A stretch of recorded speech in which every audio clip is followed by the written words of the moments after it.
All right.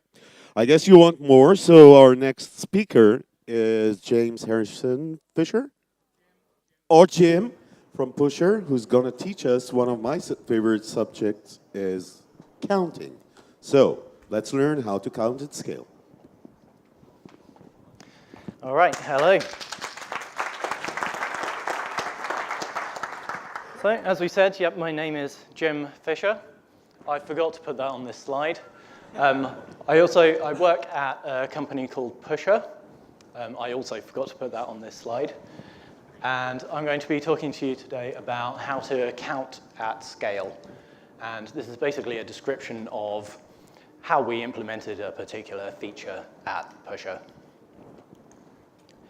So, as I say, this is a description of a feature, and so I really need to tell you a little bit about the product. We have this product called Channels. So, what is Pusher Channels? Well, if you squint, it's a little bit like Redis PubSub, which you've probably used. If you don't know it, basically, some clients can connect to the server, issue some subscribe commands to channels, and then other clients can publish things to those channels, and all of the subscribing clients will receive that message. So it's a little bit like that, but with some important differences. One is that it's a hosted solution, so it's a SaaS product. Another important difference is that it's on the internet with a capital I, in contrast to Redis, which is typically on an internal trusted network.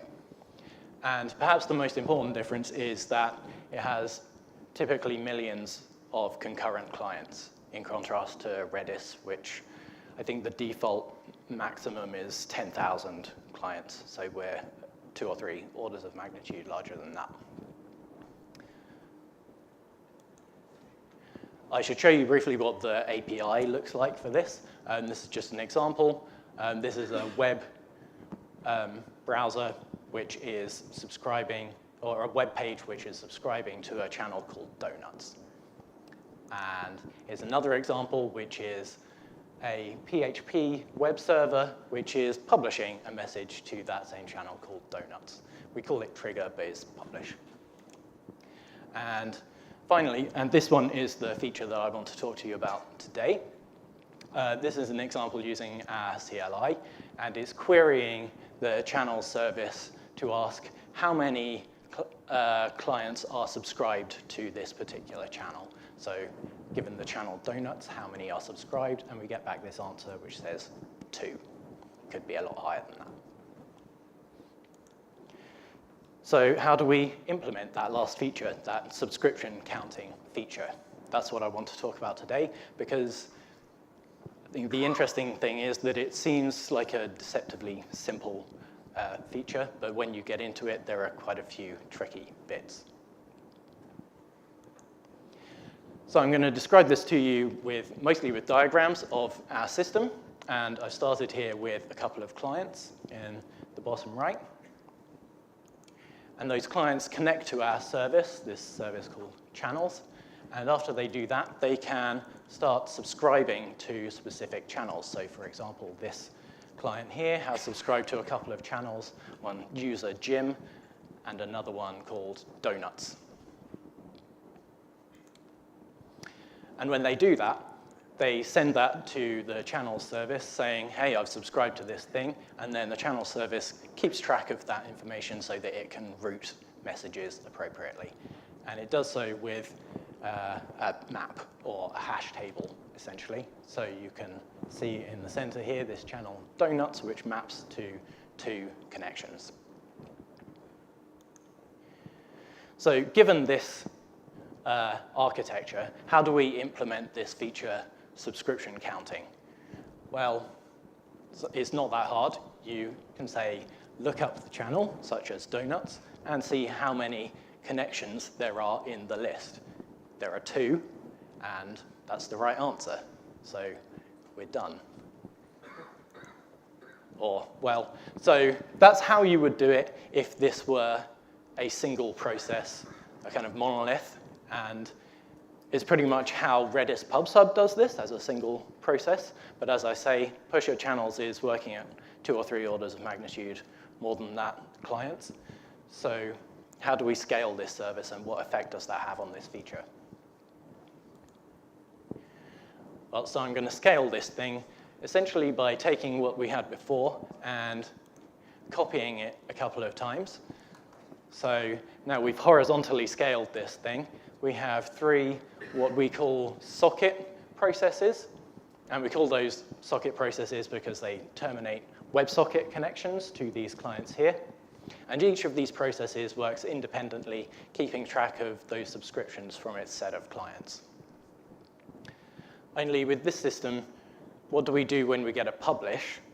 Well, somehow we need to let all of these socket processes know what was published. And we do that using Redis. So this process up in the top right, we call Redis pub/sub. And we have all of our socket processes connect to Redis pub/sub. And it uses the Redis pub/sub feature on that Redis.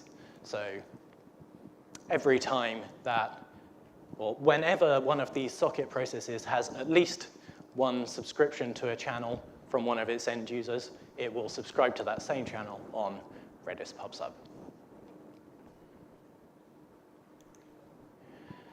Okay, so how do we now do this subscription counting given this new architecture?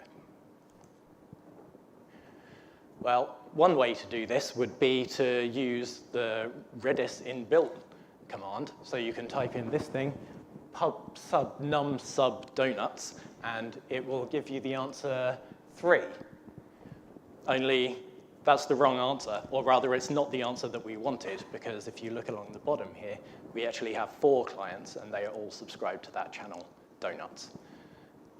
And the reason for that disparity is that this socket process here actually has 2 clients subscribed to that channel, which have been coalesced into one subscription here. So we don't actually have this information anywhere in a single place in this system to answer this question. So how do we get that? Well, one way we could do that conceptually, or what I would like to do, is kind of annotate these channels up here with a counter. And when a subscription comes or goes, these socket processes could increment or decrement those counters, and then we would efficiently be able to look up the answer in those annotated counters. That's not a feature that Redis has. It probably shouldn't because it's too domain specific. So that means that we have to do it ourselves. And we do that actually with another Redis. So we have a Redis that we call Redis main. And again, we have all of our socket processes connect to this Redis. And in there, we have this hash, which we call channels count global. And it's a hash from the channel name to the number of end user connections that are subscribed to that channel. And so given that, we can efficiently answer this question, how many connections are subscribed to a channel? So we've solved one scaling problem, which is adding more capacity than a single process can handle. But in doing so, we've kind of introduced a new kind of problem, which is that at this level of scale, processes tend to come and go all the time for various reasons. You probably know some of these reasons. Boxes go away or cables are unplugged, this kind of thing. And so what do we do in that case? How does this affect this feature? Well, let's walk through an example. So this is what we're just looking at. And in this example, this socket 123 process here suddenly goes away. Maybe it crashed. We don't know. And with it, it takes all of its connected clients down here. Actually, they should notice that this has gone away and connect to another socket process, but that's another story. The interesting thing here is what happens to both of these Redis processes when this happens. Well, if we look to the right over here, Redis pub/sub, it was able to clean up quite nicely. It noticed that that socket process disappeared, and it cleaned up all of the subscriptions that were associated with that. However, on the left, in Redis main, well, it noticed that the connection to that socket process went away, but then didn't do anything about it because, well, Redis doesn't know anything about the connection between this socket process and the data here. So what do we do about that? And, well, so specifically the problem here is that this count here, right, is still 4, whereas now we only have 2 clients here which are subscribed to that channel. So why that disparity? Well, these 2 clients disappeared. And we need to subtract those 2 from this counter 4. Unfortunately, that number 2 is now lost. There's no way to efficiently know how many connected clients there were here. And so we need to track these numbers as well. So what we do is, for each of these socket processes, we have another hash in Redis main. So you can see one here for each of these socket processes. And that counts how many subscriptions there are to each channel for that single process.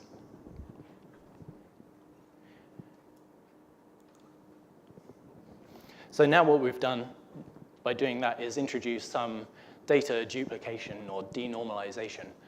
And really, in order to keep those global counts consistent with the per process counts, we need to use something that gives us atomic transactions, like Redis transactions. So this is an example of what one of those socket processes might do when a new subscription comes in. It increments its own count, and it increments the count for the global index as well. So now what happens when this socket process goes away? Well, it goes away, but still nothing happens.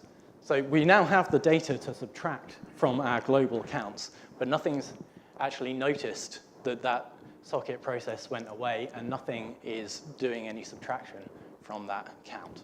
So what we need to do is detect when these socket processes go away so that we can clean up after them. And the way that we do this is with yet another hash in Redis main.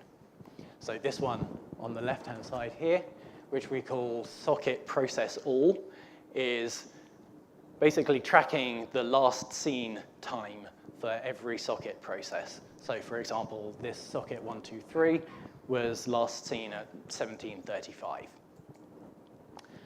And each of these processes is continually updating its own entry there, which means that when this socket process goes away, eventually its last seen time becomes old enough that we can say, okay, it's probably dead, let's clean up.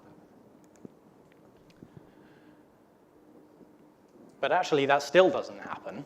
That still doesn't happen because nothing's actually looking at this hash and checking whether the processes have died. And so we need to introduce yet another thing, which we call cleanup dead. And what this is doing is periodically running, checking this hash, seeing if any processes have died. And if they have, then looking up all of the counts for that process, subtracting those from the global index. And so that happens. And finally, we have the right answer, that there are 2 subscriptions to that channel, donuts. And that's basically the content of my talk. That's how we implement this subscription counting feature. I just have a couple of thoughts, really, to end on. One is that you might have noticed we had to build quite a lot of this infrastructure to detect when processes go away and then do this cleanup after them. This is kind of a feature request. I think it would be really nice if there were some way to tell Redis, hey, when I inevitably go away, please run this thing as like my last act. And this is what that might look like. That would let us take quite a lot of that infrastructure away. And this is an example of what that might look like. So testament set, as in like last will and testament. run this Lua script to clean up after me. And finally, I just wanted to show what the general pattern is here. So we use this kind of architecture for subscription counting in this example, but we actually use it for quite a few other features. And in general, the pattern here is that, so we have Redis, we have quite a few clients which are connected to Redis, and they all have their own application state. We copy the important parts of that state into Redis at a particular process key, and then from that, we can generate whichever interesting global indexes we want over that data. And that lets us efficiently answer questions about the global system. And actually, we go one step further with some features that we have, which is to take this global index and actually broadcast that back to all of the processes so that each client has a copy internal in the process of interesting facts about the state of the system, which I think is quite cool. So that's basically all I have. I just want to say that we are hiring. We're really nearby. We're at Old Street, possibly that way. If you're interested, then try pusher.com/careers, or just email me. It's jim@pusher.com. Thanks.